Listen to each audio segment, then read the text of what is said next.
much faster. Yeah, but you know the problem is, Jan, what everybody's doing is they're really looking at these alternate tires when they come off, because as we said, they're trying to figure out how many laps can we get off of them at the end of the race before we experience what Elio Castroneves did. This is going to be fun to be able to track. How long do you stay with the blacks? Do you push this fuel window out as far as possible? I agree, Jack. It's going to be really interesting to see what is the fall off on the blacks as they get to the end of that sequence. Or the driver's going to be saying, hey, I'm holding on in this thing, bring me in. But when you're trying to get to that lap 50 mark to make it home safely, it's a trade-off for the strategists on the stand to figure out what's the best move. Justin Wilson hits pit road. He was in 4th position, gives that up to make his first scheduled pit stop. And Larry Curry told him to race hard from the green. Don't worry about fuel. We saw a lot of people go out there, hold him. Now they're sitting. They want him to race hard from the get home. Same thing with Graham Rahal. He said, I have to last longer than anybody else. Well, he's not going to last longer than Will Power. But the team, Dreyer and Ryan Bull, they say, race hard, don't worry about fuel. And you question how good those reds were. Larry Curry said, no fall off for Justin Wilson. He was fine.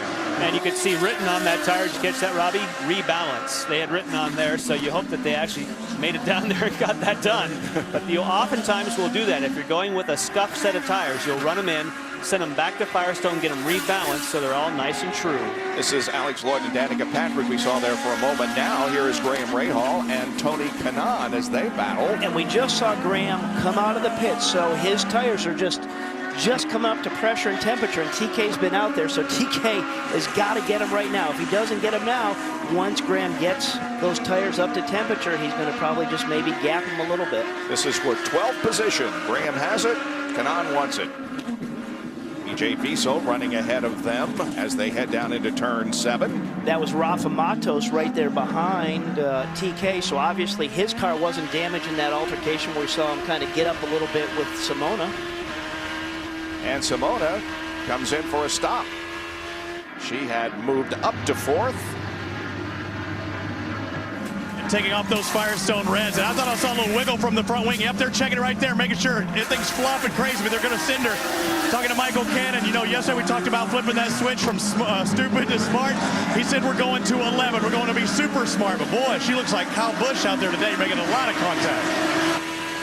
Well, Jan, when she just stopped there, we both kind of looked at each other. We saw Simona's left front end plate, and that obviously did get into the back of Alex Tagliani's red sidewall Firestone, and that what made that red mark. Oh, and Simona has spun.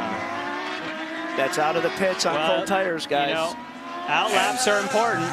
Here's Will Power giving up the lead to make his first pit stop. We'll keep an eye on Simona to see if this brings out a full course caution. No, it will not, as she has the car rolling again. Here comes Will. 60 miles an hour is the speed limit down on pit lane. And he hits the marks and the crew goes to work. Will Power perfectly on his marks. Red tires off, black tires on. They said they're doing a lot of fuel in this stop, and he's out. You can see where the 10 car is in relationship to the, here he is on pit lane. And Scott Dixon is pitted right behind Dario.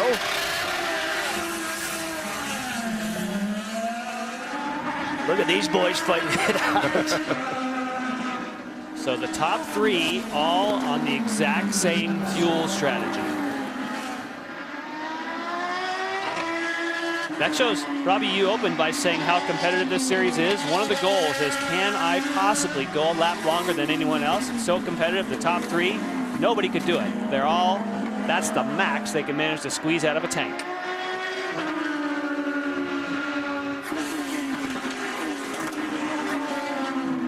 Let's see what happened to Simona Di Silvestro. She had just made a pit stop. And your outlaps, Bob, as we've talked about so much, are critical. Viso makes his stop and moves back out on the racetrack. Here it is. Wow, look at them go by, how quickly they go by on the racetrack. Yep. Oh, she got some help. Yep. Was that Rafa? I saw Rafa go by. I don't think it was Rafa. That was a KV car. KV car. So, wow, she's been the recipient and the deliverer today. What goes around comes around. Look at this grouping right here. Franchitti, Dixon, Elio, Justin. Will Power is the leader of this race. We'll take another break and be back with more in a moment at the Indy Grand Prix of Sonoma on Versus.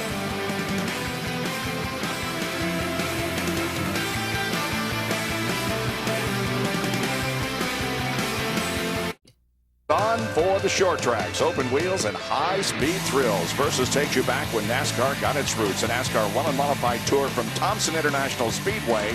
Wednesday at 7 o'clock Eastern, only on Versus. And, of course, Jack Arute is the play-by-play announcer for that, with Jimmy Spencer in the booth with him. So, Jackie, we look forward to the race on Wednesday at 7 o'clock. I knew you would do that, Bob. You're welcome. Yeah.